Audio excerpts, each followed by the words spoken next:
Assalamu alaikum wa rahmatullahi wa barakatuhu. Sahihul Bukhari hadith number 6243. It is just a glance. No one notices.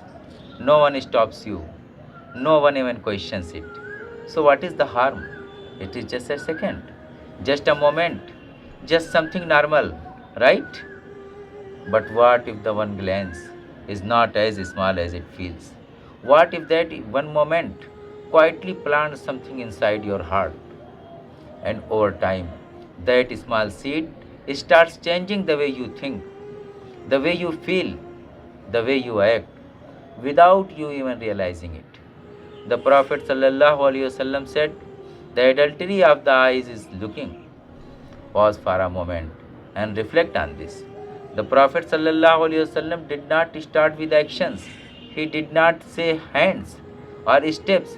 He started with the eyes. Because in reality, nothing begins suddenly. Everything begins with a small step. And very often, that step is a glance. Think about your daily life.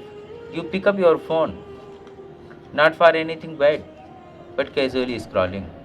A reel appears. You watch. Then another. Then something slightly inappropriate. You pause. But you don't scroll away. You look again. Nothing feels serious. No alarm.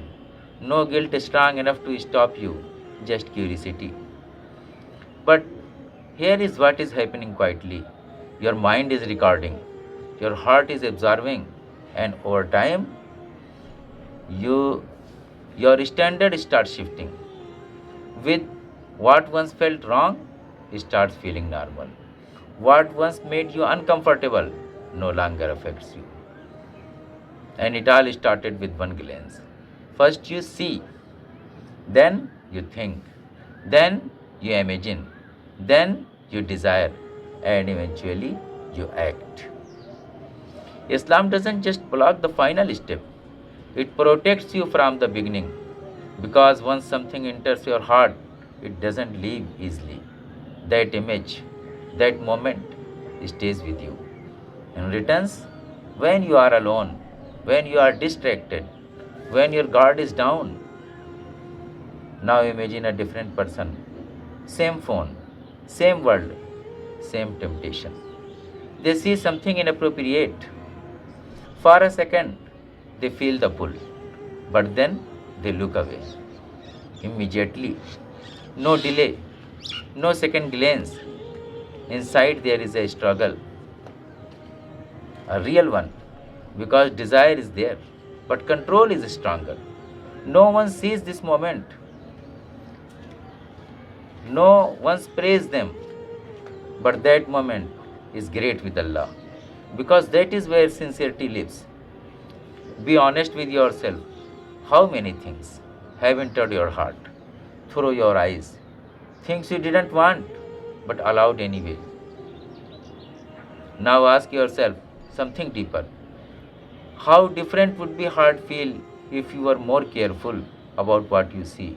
Because your eyes don't just look, they feed your soul.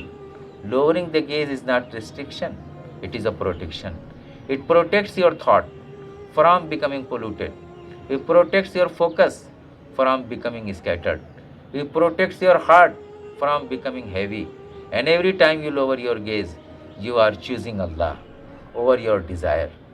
That choice, repeated again and again, builds strength, real strength.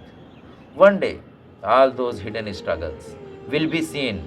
Every glance you controlled, every moment you resisted will be counted. Even the ones no one knew about. Nothing is lost. Start small. Where not everything at once, just one moment today. And you consciously lower your gaze. And if this spoke to you, share it with someone because this is a silent battle. Many are fighting alone. Assalamu alaikum.